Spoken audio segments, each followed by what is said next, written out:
Shalom, selamat pagi, selamat menikmati hari baru, hari karunia Tuhan hari ini, hari Jumat tanggal 6 Februari 2026.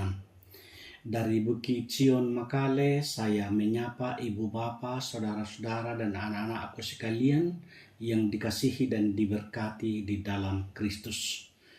Hari ini kita akan membaca, mendengarkan dan merenungkan firman-Nya dari kitab Yakobus pasal 3 ayat 1 sampai dengan ayatnya yang ke-18. Yakobus pasal 3 ayat 1 sampai 18. Namun sebelum kita membaca, mari kita minta kekuatan di dalam doa dan kita berdoa. Ya Tuhan, Bapa yang rahmani dan rahimi, Bapa yang kami sembah, kami agungkan, kami masyurkan dan kami muliakan di dalam Kristus Yesus. Terima kasih Engkau sudah membangunkan kami dengan tubuh yang sehat. Kami akan memulai aktivitas kami, pekerjaan kami. Tuhan kiranya berkenan melindungi dan memberkati kami. Dengarkan doa kami Tuhan, dalam Kristus kami berdoa. Amin. Yakobus pasal 3 ayat 1 sampai dengan ayatnya yang ke-18. Firman Tuhan demikian.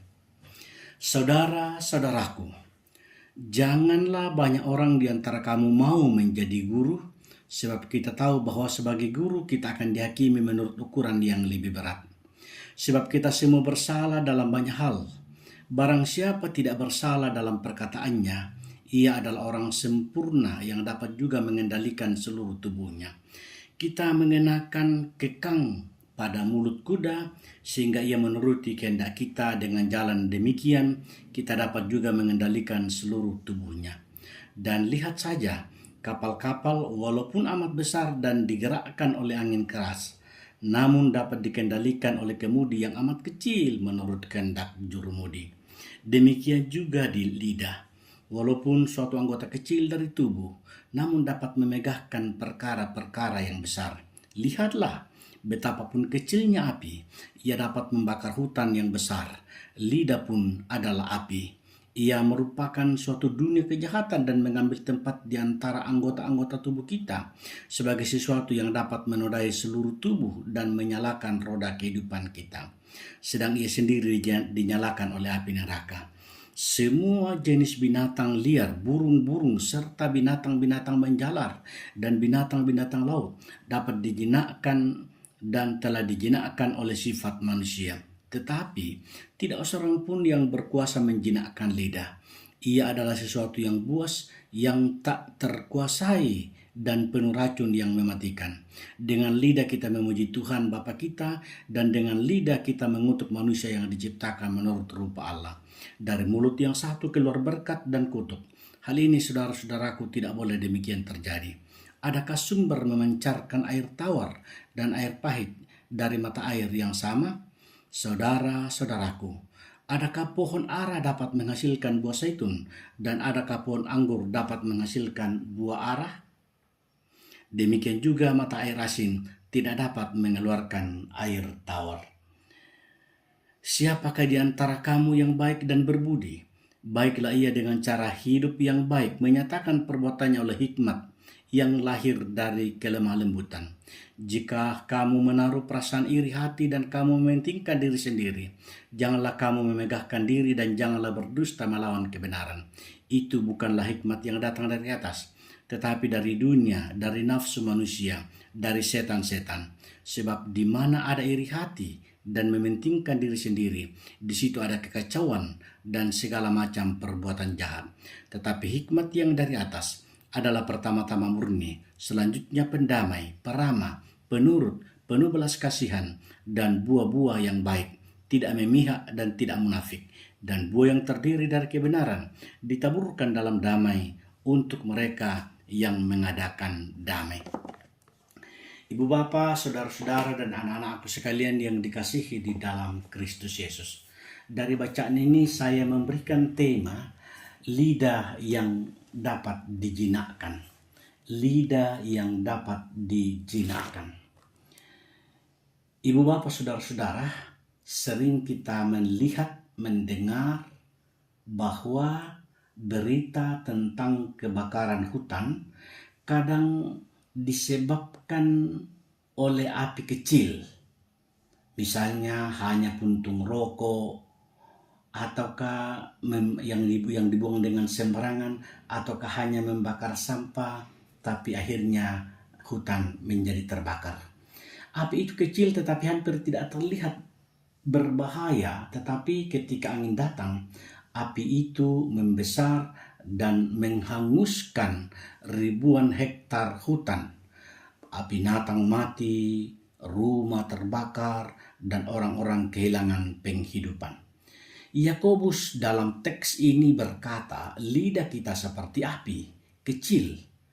Kalimat yang kelihatannya sepele hanya bercanda, sekedar komentar, katanya. Bisa menjadi api yang membakar hubungan, merusak keluarga, memecah gereja, dan melukai banyak hati.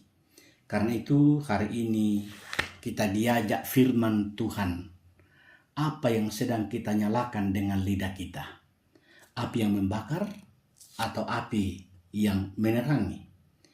Ibu bapak, saudara-saudara, dan anak-anakku yang dikasihi, tidak ada bagian tubuh begitu kecil tetapi dampaknya begitu besar seperti lidah. Dengan lidah kita bisa menghibur orang yang berduka, tetapi dengan lidah yang sama kita juga bisa melukai hati orang, merusak persaudaraan, bahkan memecah gereja. Yakobus, saudara Tuhan Yesus, dengan sangat realistis berbicara tentang kuasa lidah dan hikmat sejati yang harus mengendalikan hidup orang percaya. Yakobus pasal 3 yang kita baca ini menantang kita bahwa iman yang sejati harus terlihat dalam perkataan dan hikmat hidup kita. Di sini dalam teks ini Yakobus 3 ada 4 hal yang perlu kita renungkan. Yang pertama, bahwa tanggung jawab besar dalam perkataan dalam ayat 1 sampai 5 bacaan kita tadi. Yakobus memulai dengan peringatan keras, janganlah banyak orang di antara kamu mau menjadi guru. Mengapa? Karena perkataan terutama dari pemimpin, dari pengajar, dari pelayan memiliki pengaruh besar. Seperti kekang pada kuda dan kemudi pada kapal, lidah yang kecil dapat mengarahkan seluruh hidup. Apa maknanya bagi kita bahwa lidah mencerminkan kedewasaan iman? Orang dewasa dalam iman bukan yang paling banyak bicara, tetapi yang mampu mengendalikan perkataannya. Maksudnya apa? Bahwa dalam hidup kita, kata-kata orang tua membentuk jiwa dan karakter anak. Dalam gereja, kata-kata para pelayan bisa menguatkan atau menghancurkan. Dalam masyarakat dan media, satu kalimat bisa membawa damai atau juga bisa membawa konflik. Yang kedua, kita lihat dari bahaya lidah yang tidak terkendali, ayat 5 sampai 12. Yakobus memakai gambaran yang sangat tajam. Api itu kecil yang membakar hutan besar. Lidah sebagai dunia kejahatan. Dengan lidah kita memuji Tuhan, tetapi juga dengan lidah yang sama mengutuk sesama yang diciptakan menurut rupa Allah. Yakobus berkata dengan tegas, hal ini tidak boleh demikian, saudara-saudaraku. Pesannya bahwa iman yang benar tidak mungkin menghasilkan pujian kepada Allah sekaligus caci maki terhadap sesama. Sumber yang sama tidak mungkin mengeluarkan air tawar dan air asin. Apa maksudnya? Bahwa misalnya dalam pergaulan kita, dalam bercakap-cakap, saat bergosip, saat menfitnah, saat menyindir, saat bercanda, saat mudah menghakimi, terutama terhadap para pelayan, para pemimpin gereja, masyarakat, anggota jemaat yang lain, saat lidah lebih cepat daripada doa. Masalah lidah sebenarnya adalah masalah hati. Yang ketiga, ayat 13-16, hikmat dunia dibandingkan hikmat dari atas.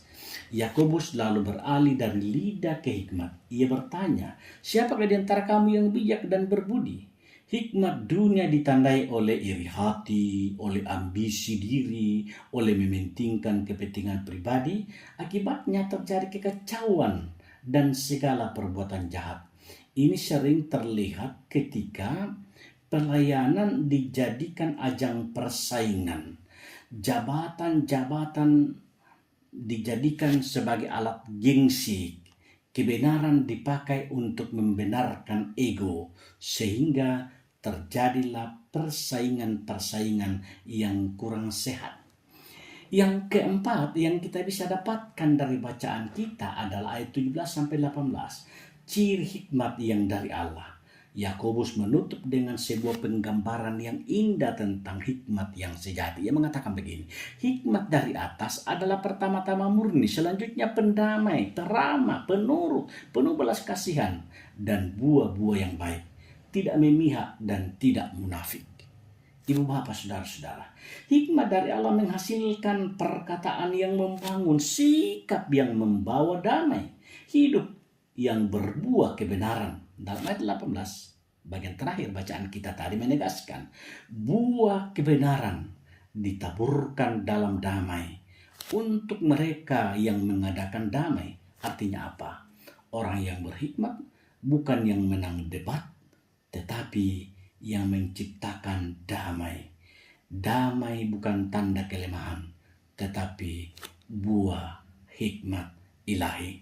Ibu bapak, saudara-saudara, firman yang kita baca dari Yakobus pasal 3 ini mengajak kita semua untuk bercermin. Apa yang keluar dari mulut kita? Apakah api atau berkat? Apakah kutuk atau berkat? Apakah kekacauan atau damai?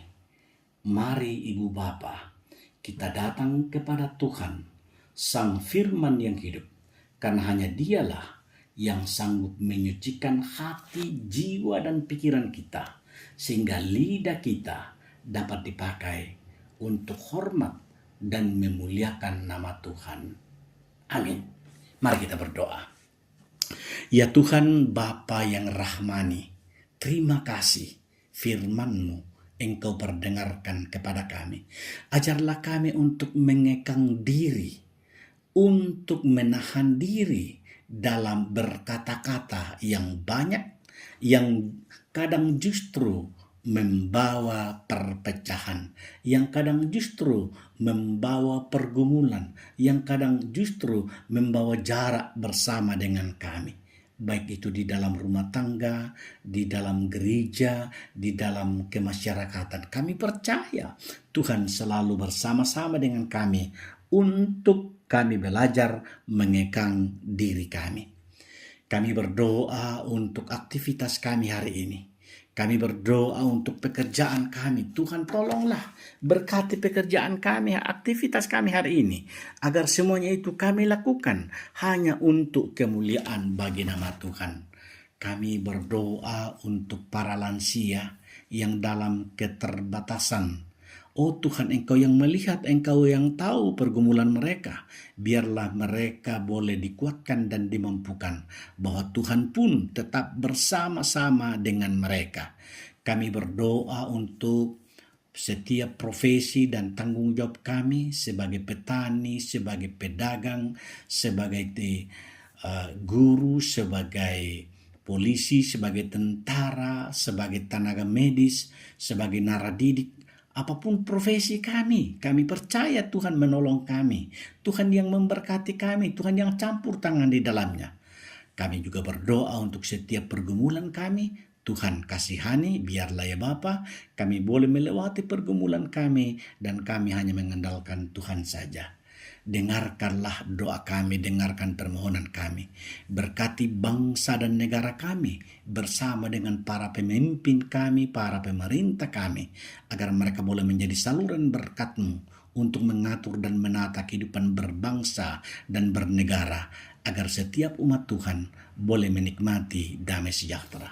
Dengarkan doa kami Tuhan, karena kami meminta kepada-Mu, di dalam Kristus kami berdoa. Amin. Pada moto kurus semangat, puang pasak ya kami masalah nasang.